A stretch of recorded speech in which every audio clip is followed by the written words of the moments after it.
Sebuah angkot ringsek disambar KRL jurusan Jakarta Bogor.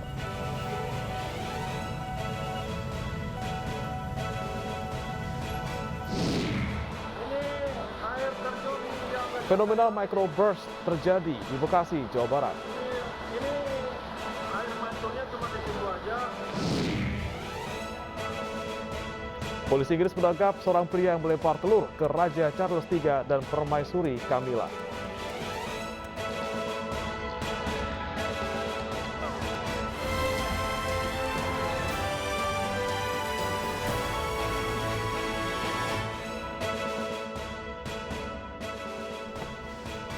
Selamat pagi pemirsa, kami hadir kembali dalam iNews Pagi melengkapi informasi Anda pagi hari ini. Selain 3 berita utama tadi, kami juga telah menyiapkan sejumlah informasi yang menarik lain.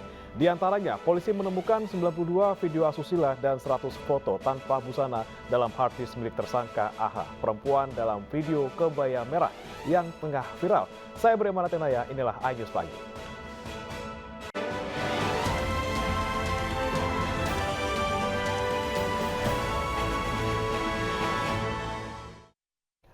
Pemirsa, kecelakaan maut antara truk tangki dan sepeda motor terjadi di Mesuji, Lampung. Akibatnya ayah dan anaknya yang masih balita 3 tahun tewas terbakar. Laka di Simpang D. Sebuah truk tangki dan sepeda motor bertabrakan hingga terbakar di Jalan Lintas Timur Kabupaten Mesuji, Lampung. Kobaran api dengan cepat membesar dan membakar bagian truk serta sepeda motor yang masuk ke dalam truk. Akibat kecelakaan ini, 2 pengendara yang teridentifikasi bernama Iskandar 40 tahun dan anaknya yang masih balita tewas terbakar. Menurut Satlantas Polres Mesuji, truk tangki mencoba mendahului kendaraan di depannya ketika menabrak pemotor yang datang dari arah berlawanan. Kronologi sementara tadi, tangki melaju dari Tulang Bawang menuju Palembang di kilometer tersebut.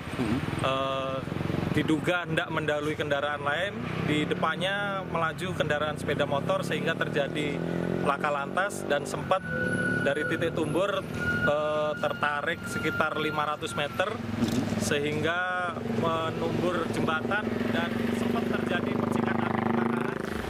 Korban meninggal langsung dibawa ke rumah sakit Puri Husada, sementara sopir truk tangki kabur pasca kejadian. Dari Mesuji, Lampung, Ahmad Lutfi Rosyadi, iNews melaporkan.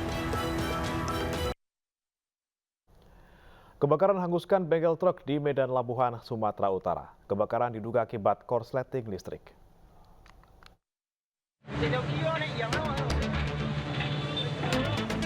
Api yang terus membesar menghanguskan sebuah gudang yang dijadikan bengkel truk di kawasan Jalan Komodor Laut Yos Sudarso Medan Labuhan, Kota Medan, Sumatera Utara.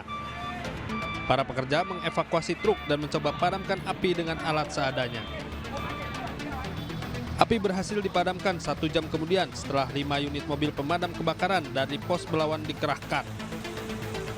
Menurut tim damkar Pos Belawan, api pertama kali terlihat dari lantai 2 gudang dan diduga akibat konsleting. 15 menit kemudian itulah kita sampai di TKP, lebih kurang 1 jam lah bisa kita padamkan. Untuk dugaan sementara api berasal dari mana, Bang? Untuk sementara api sampai setengah. Kayaknya korslet ini, karena tak adanya kayu-kayu di atas. Polisi periksa para pekerja untuk selidiki penyebab pasti kebakaran. Dari Medan, Sumatera Utara, Yuda Bahar, iNews melaporkan. Bus Transjakarta terbakar di halte Aryon, Rawamangun, Jakarta Timur. Diduga kebakaran akibat korsleting pada listrik. Petugas pemadam kebakaran berhasil memadamkan api sehingga tidak menghanguskan seluruh badan bus. 10 unit personil pemadam dan 2 unit damkar sektor Pulau Gadung memadamkan api yang keluar dari bagian mesin bus Transjakarta di halte Jalan Pemuda Rawamangun, Pulau Gadung, Jakarta Timur. Beruntung api tidak merambat dan menghanguskan seluruh bagian badan bus. Diduga kebakaran terjadi pada bagian mesin. Belum diketahui penyebab pasti kebakaran, namun diduga akibat korsleting pada mesin. Selanjutnya bus dievakuasi ke Polres Perum PPD untuk penanganan lebih lanjut.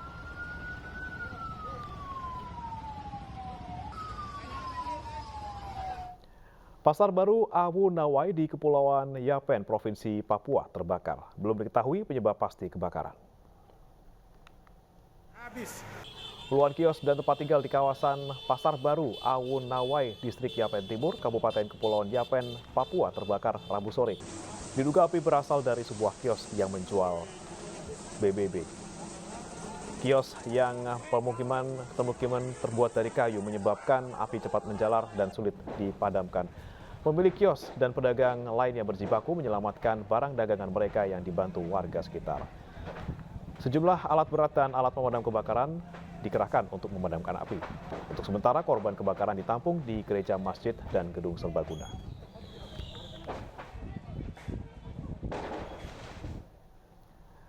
Prajurit TNI Angkatan Udara jatuh saat latihan terjun payung di Bandung, Jawa Barat, Selasa pagi. Parasut prajurit tersebut gagal mengembang di udara.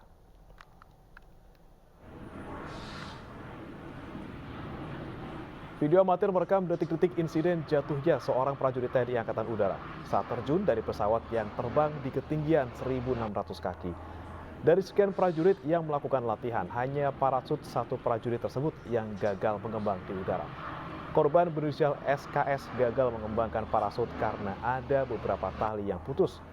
Korban selamat namun mengalami patah tulang dan dirawat di Rumah Sakit TNI AU Salamun, Bandung. Sesaat kejadian tersebut, prajurit Kopasgat ini sudah ditangani oleh ahli medis yang standby selama kegiatan latihan dan dirujuk ke Rumah Sakit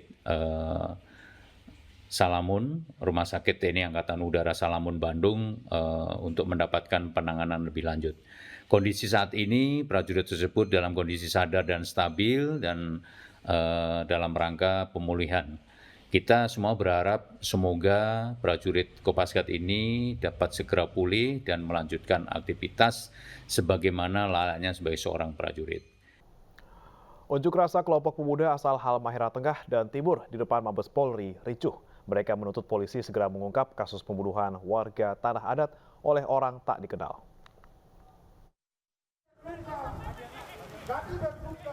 Unjuk rasa yang semula berjalan baik berubah menjadi ricuh.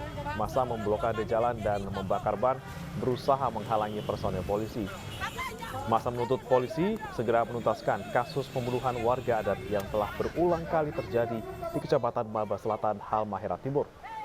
Pengunjuk rasa mengancam akan datang dengan massa yang lebih besar jika aparat tidak segera bertindak.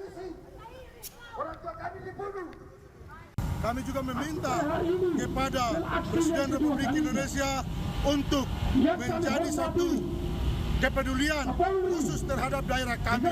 Jangan cuma hasil tambah yang kemudian diambil, akan tetapi masyarakat kami juga membutuhkan keamanan dan kenyamanan, tatanan hukum, keadilan hukum di daerah Kabupaten Halmahera Timur sebaik mungkin. Ratusan penambang pasir berunjuk rasa di Jalan Malioboro, Yogyakarta. Mereka menuntut Sultan Hamengkubuwono X bertindak tegas terhadap instansi yang menangani izin penambangan pasir.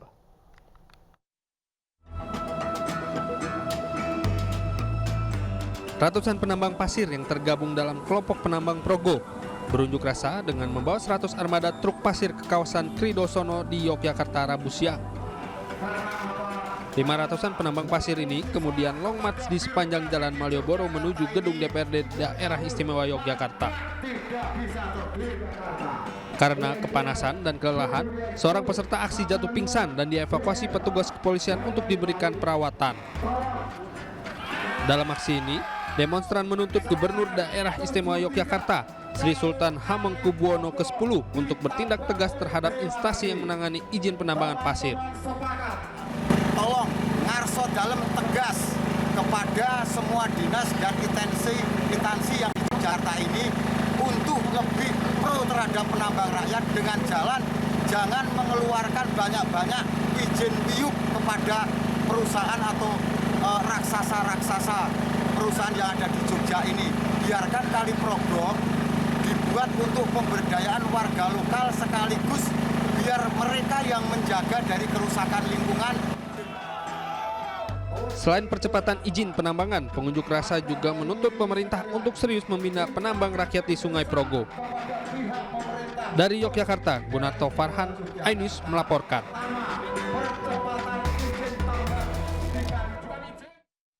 Fenomena gerhana bulan memicu pasang air laut hingga menimbulkan banjir di kawasan Muara Angke, Jakarta Utara.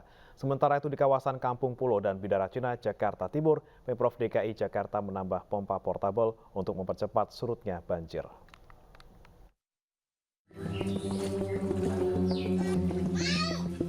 Usai fenomena gerhana bulan yang terjadi pada 8 November, permukiman warga di kawasan Muara Angke, Jakarta Utara tergenang banjirop dengan ketinggian sekitar 30 cm. Banjir akibat air pasang dan posisi permukiman yang lebih rendah dari permukaan laut. Aktivitas warga pun terhambat. Ini dari mana nih airnya nih? Dari laut pasang. Air laut pasang ini ya, Bu? Ya. Bu, kalau banjir gini terganggu nggak nih, Bu, aktivitas? Ya terganggu sih. Terganggu ya? Ya, cuman mau bagaimana? Udah di tempatnya di sini. Sementara itu di Kampung Pulo dan Bidara Cina, Jakarta Timur, Pemprov DKI Jakarta menambah 2 mesin pompa portabel. Pompa mampu menyedot air hingga 500 liter per detik untuk mempercepat banjir surut di 2 kawasan rawan banjir tersebut.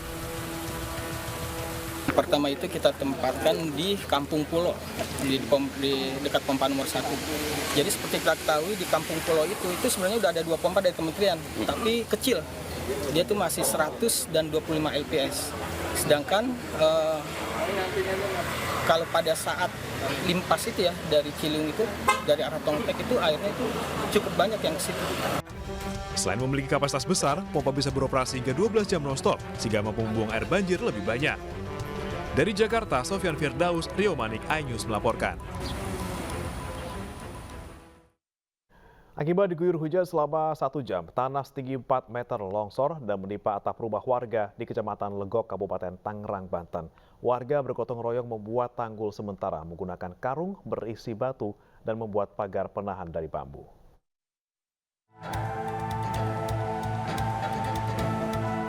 Tanah setinggi 4 meter longsor usai diguyur hujan selama 1 jam di Desa Cianggir, Kecamatan Legok, Kabupaten Tangerang, Banten. Tidak adanya tanggul penahan membuat longsoran tanah turun dan menimpa atap rumah warga hingga salah satu tiang penyangga atap rumah ambruk tertutup tanah. Sejumlah warga bergotong royong untuk menyingkirkan longsoran tanah dan membuat tanggul dengan pagar bambu dan karung berisi batu. Diduga tanah longsor terjadi akibat hujan deras dan kontur tanah yang labil. Posisi kan lagi hujan gede juga, posisi sekitar 1-2 jam lah hujannya. Jadi tiba-tiba kedengar suara sosok gemuruh aja, langsung pas saya keluar udah ambruk semua. Tidak ada korban jiwa dalam peristiwa ini. Warga berharap adanya bantuan pembangunan tanggul dari pemerintah Kabupaten Tangerang agar tidak terjadi longsor susulan. Dari Kabupaten Tangerang, Banten, Aimarani, iNews melaporkan.